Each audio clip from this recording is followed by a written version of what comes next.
Bismillahirrahmanirrahim. Assalamualaikum warahmatullahi wabarakatuh. Okey, minta maaf saya ambil masa sedikit untuk cikgu-cikgu. Minggu depan kita akan adakan sesi pengumpulan buku teks untuk kegunaan untuk 2021 dan kita akan bagi untuk 2022. Okey, jadi disebabkan dengan keadaan kita macam ni sekarang, jadi kita akan buat di dalam kelas masing-masing. Okey, semua guru terlibat dalam proses ini. Mula dengan guru yang masa pertama, guru kelas ataupun guru yang masa pertama lah, saya akan edarkan boranji yang macam ni untuk murid yang pinjam buku. Jadi cikgu-cikgu akan panggil murid ikut nama ni dan dia akan hantarkan buku dia tu yang dalam bentuk ikatan. Kemudian kena check satu-satu dan klik tanda kat sini. Tanda. Kalau tak ada, bulatkan dengan pen merah. Dia tak ada. Kalau maksudnya dia hilang lah. Okey. Dan cikgu-cikgu juga kena check, minta tolong check dia punya buku tu balut ataupun tidak. Kalau tak balut, kena denda RM1 sebab satu tahun saya bagi dia tak balut, jadi kena denda RM1. Nama orang yang balut tu, cikgu saya minta cikgu tolong tulis dekat satu kertas khas yang saya akan bagi nanti, kertas denda dan kesalahan.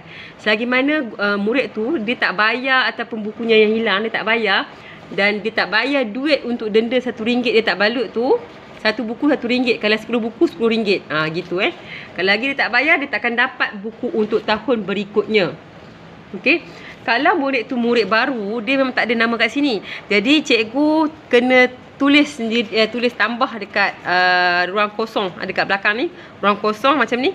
Ruang kosong tambah dan saya akan tahu bahawa itu ialah murid baru Lepas tu buku bila dah habis hantar, dalam masa yang sama, hari yang sama, kita akan ambil contohnya tahun 2 buku yang dah siap kumpul, kita akan hantar ke kelas tahun 1. Sebab tahun 1 tahun ni dia akan ambil buku tahun 2. Macam tu. Bila yang ada penggiliran tu, dia akan ambil pada hari berikutnya lah. Jadi buku tu akan ada di kelas tersebut. Saya akan hantar buku aktiviti kemudian ke dalam kelas tersebut.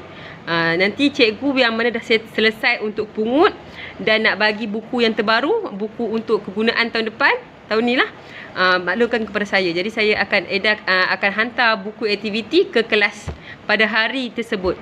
Okey? Sebarang pertanyaan boleh bertanya pada saya.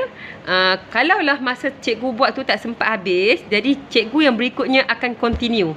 Okey, kita akan habiskan pada hari tersebut juga. Okey, itu saja taklimat saya. Terima kasih kepada guru-guru kerana membantu dalam proses mengumpul dan mengedarkan buku teks. Okey, terima kasih. Assalamualaikum warahmatullahi wabarakatuh. Sedikit tambahan, jika pemulangan buku dah habis, dah lengkap, kita dah asingkan sama ada buku yang lengkap tu di satu sudut, buku yang tak lengkap di satu sudut.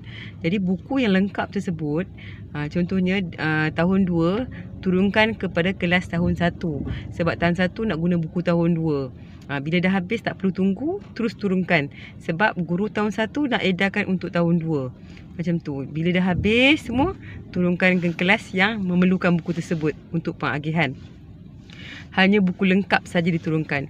Buku yang tak lengkap, minta tolong murid untuk hantar ke bilik saya, sebab saya nak top up mana buku yang kurang lengkap tersebut, dan buku tersebut akan dipulangkan juga ke kelas yang memerlukan.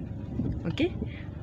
Selepas tu, masa pengagihan, cikgu-cikgu perlu mengisi boranji yang baru.